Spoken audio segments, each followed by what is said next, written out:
So it was kind of a contentious week in Russia leading up to the presidential elections. Putin encountered significant challenges in the midst of his ongoing war in Ukraine, as well as major impacts to the Russian energy sector, none of which actually threatened Putin's hold on power, but still, it was not a good look for the Putin regime and its ability to exude strength from the Kremlin. In the week leading up to this election, this last week, Russia faced a series of setbacks. Notably, on Tuesday night, the country was struck by over 60 Ukrainian drones. According to reports from Russia's defense ministry, these drones targeted vital structures, including the Federal Security Service building in southern Belgorod, as well as an oil refinery, both of which suffered considerable damage. Adding to the internal conflict, several Russian defector groups, notably the Freedom of Russia Legion and the Russian Volunteer Corps, have launched attacks within Russian borders that are ongoing as we speak. And it has created a sense of internal discord within the Kremlin, as well as confusion and fear in Russia over Ukraine's ability to project power, which is challenging Moscow's control. Now, the repercussions of these conflicts extended to the Russian economy as well, to include the energy sector.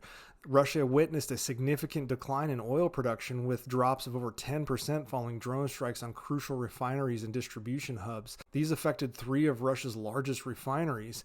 Now, the Russian military has also faced substantial losses, including the downing of some of its most prized military aircraft. A Su-27 fighter jet crashed in Belgorod, and an Il-76 transport plane met a similar fate after taking off from an airbase near Moscow. As these events unfolded, it started to somewhat overshadow the presidential election, which took place over the last 3 days. President Putin is entering his 5th term after signing constitutional changes that were made prior to the war in Ukraine that'll allow him to stay in power until 2036 if he so chooses. Now, obviously, Russia's elections have long been criticized for their lack of transparency and fairness. There's rampant accusations of manipulation, including ballot stuffing and coerced voting. We've seen videos emerging of voting by gunpoint in occupied portions of Ukraine.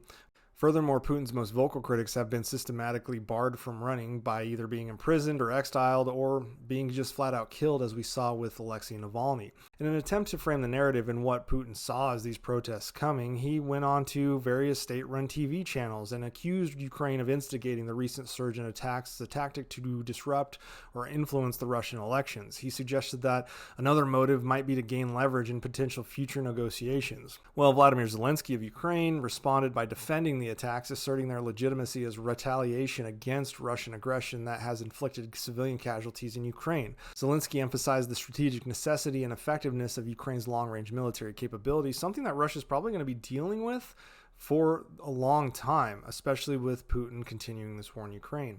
Now, Kremlin spokesperson Dmitry Peskov provided a rare truthful assessment of the Russian electoral process, at least somewhat true, a glimpse behind the curtain, but not fully visualizing the rampant corruption that comes with these elections. But he did acknowledge to the New York Times that there's a lack of genuine democratic engagement in Russia, and he predicted a landslide victory for Putin with more than 90% of the vote. Well, Putin ended up taking 88% of the vote, which is by far the most he has won by ever. In 2000, he won with 53% of the vote. In 2004, he won with 71% of the vote. In 2012, he won with 63% of the vote.